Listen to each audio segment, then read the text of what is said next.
Oxygen जो अर्थ पर 99.99% जीवों की लाइफलाइन है। इसके बिना हम जीवन की कल्पना भी नहीं कर सकते। अगर हम एक पल के लिए भी अर्थ से ऑक्सीजन को हटा दें तो लाइफ पूरी तरह से खत्म हो जाएगा।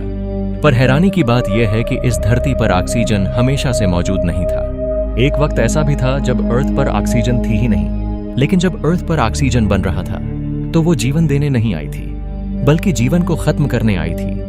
आज के इस वीडियो में हम उसी घटना के बारे में जानने वाले हैं, जिसे वैज्ञानिकों ने नाम दिया द ग्रेट ऑक्सीजनेशन इवेंट। यह बात है आज से लगभग 4 अरब 50 करोड़ साल पहले की। जब यह धरती बनी ही थी तब इसके वातावरण में ऑक्सीजन का एक भी मॉलिक्यूल नहीं था। उस वक्त की हवा में कार्बन डाइऑक्साइड, मीथेन और नाइट्रोजन भारी मात्रा में मौजूद थे, जिसमें आज का कोई भी जीव एक सेकंड भी जीवित नहीं रह सकता था।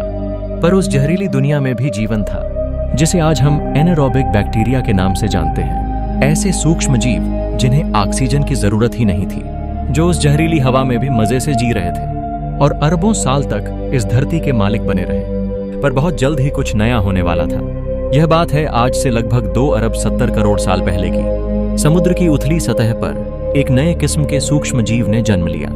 इनका नाम था साइनोबैक्टीरिया। यह दिखने में बेहद ही मामूली और सिंगल सेल्यूलर छोटे छोटे जीव थे, पर इनके पास एक ऐसी ताकत थी जो इस धरती पर पहले किसी भी लाइफ के पास नहीं थी। ये साइनोबैक्टीरिया सूरज की रोशनी और पानी को मिलाकर अपने लिए खाना बना सकते थे, यानी ये फोटोसिंथेसिस कर सकते थे। और जब ये साइनोबैक्टीरिया फोटोसिंथेसिस करते थे तो उसके बाद एक चीज बच जाती थी, एक वेस्ट प्रोडक्ट। वो वेस्ट प्रोडक्ट था ऑक्सीजन। वही ऑक्सीजन जिसे आज हम सांस के रूप में लेते हैं, जिसके बिना हम 1 मिनट भी नहीं जी सकते। उस वक्त वो जहर थी। पहले तो यह ऑक्सीजन कहीं गई ही नहीं। समुद्र के पानी में घुले हुए लोहे ने उसे सोख लिया और ऑक्सीजन ने मिलकर जंग बनाई, और वो जंग समुद्र की तह में बैठती गई। आज भी दुनिया भर की पुरानी चट्टानों में लाल और भूरी धारीदार परतें मिलती हैं। वैज्ञानिक इन्हें बैंडेड आयरन फॉर्मेशन कहते हैं। यह उस दौर का सबूत है जब ऑक्सीजन पहली बार इस धरती पर आ रही थी। करोड़ों साल तक यही चलता रहा। साइनोबैक्टीरिया ऑक्सीजन बनाते रहे और समुद्र का लोहा उसे सोखता रहा। पर एक दिन वो लोहा भी थक गया। आज से लगभग 2 अरब 45 करोड़ साल पहले समुद्र में घुला हुआ सारा लोहा ऑक्सीजन से मिलकर जंग बन चुका था। अब सोखने के लिए कोई लोहा बचा ही नहीं था, और तब साइनोबैक्टीरिया की बनाई हुई ऑक्सीजन पहली बार वातावरण में घुलने लगी। और इसी घटना को कहा गया द ग्रेट ऑक्सीजनेशन इवेंट। और इस एक घटना ने इस धरती के इतिहास को हमेशा के लिए बदल कर रख दिया। पर जिनके लिए यह ऑक्सीजन जहर थी, उनका क्या हुआ? वो एनारोबिक बैक्टीरिया जो अरबों साल से इस धरती के मालिक थे, जो उस जहरीली हवा में पले बढ़े थे, उनके लिए ऑक्सीजन असल में जहर ही थी। जैसे हमारे लिए आज क्लोरीन गैस जहर है, ठीक वैसे ही उन बैक्टीरिया के लिए ऑक्सीजन जहर थी। और जैसे जैसे वातावरण में ऑक्सीजन बढ़ती गई, वो करोड़ों की तादाद में मरते गए। यह धरती के इतिहास का पहला सबसे बड़ा मास एक्सटिंक्शन था।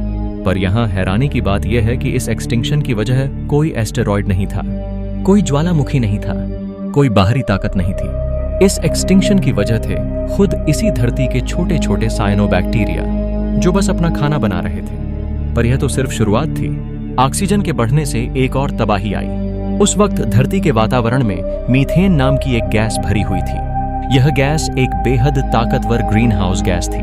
सूरज की कम रोशनी के बावजूद यह गैस इस धरती को गर्म रखती थी।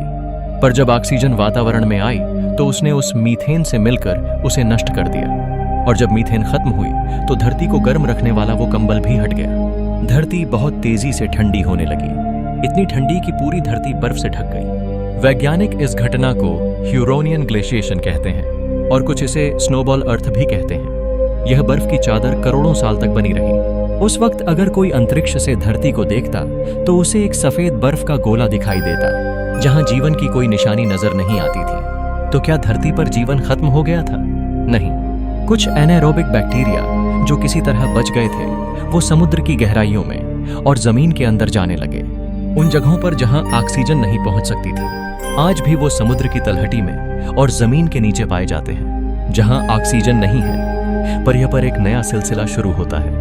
कुछ जीवों ने कुछ अलग किया। उन्होंने उस ऑक्सीजन को, जो उनके लिए जहर थी, अपना हथियार बना लिया। उन्होंने ऑक्सीजन का इस्तेमाल करके अपने लिए ऊर्जा बनाना सीख लिया। और यह बहुत बड़ी बात थी, क्योंकि ऑक्सीजन से ऊर्जा बनाना पुराने तरीके से 18 गुना ज्यादा कारगर था। यानी अब जीव कहीं ज्यादा ऊर्जा पा सकते थे, कहीं ज्यादा जटिल बन सकते थे, कहीं ज्यादा बड़े बन सकते थे। और यहीं से शुरू हुआ जटिल जीवन का सफर। अरबों साल बाद उन्हीं जीवों की जीनियोलॉजी से मछलियां बनी, मछलियों से जानवर, और उन जानवरों से इंसान बना। आज हम इसीलिए यहाँ हैं क्योंकि अरबों साल पहले एक छोटे से साइनोबैक्टीरिया ने बिना जाने बिना सोचे बस अपना खाना बनाते बनाते इस धरती को बदल दिया था। आज अरबों साल बाद भी वो वही काम कर रहे हैं। सूरज की रोशनी से खाना बना रहे हैं और ऑक्सीजन छोड़ रहे हैं। वो ऑक्सीजन जो तुम अभी सांस के रूप में ले रहे हो, उसका एक बड़ा हिस्सा आज भी उन्हीं साइनोबैक्टीरिया का दिया हुआ है, जिन्होंने एक बार दुनिया तबाह की थी और फिर उसी दुनिया में तुम्हें पैदा करने का रास्ता बनाया। तो दोस्तों, आज के इस सफर में इतना ही। मिलते हैं नेक्स्ट वीडियो में। अगर यह कहानी आपको अच्छी लगी हो और आपको कुछ नया सीखने को मिला हो तो वीडियो को लाइक और चैनल को सब्सक्राइब जरूर करें। मिलते हैं अगले वीडियो में। जय हिंद।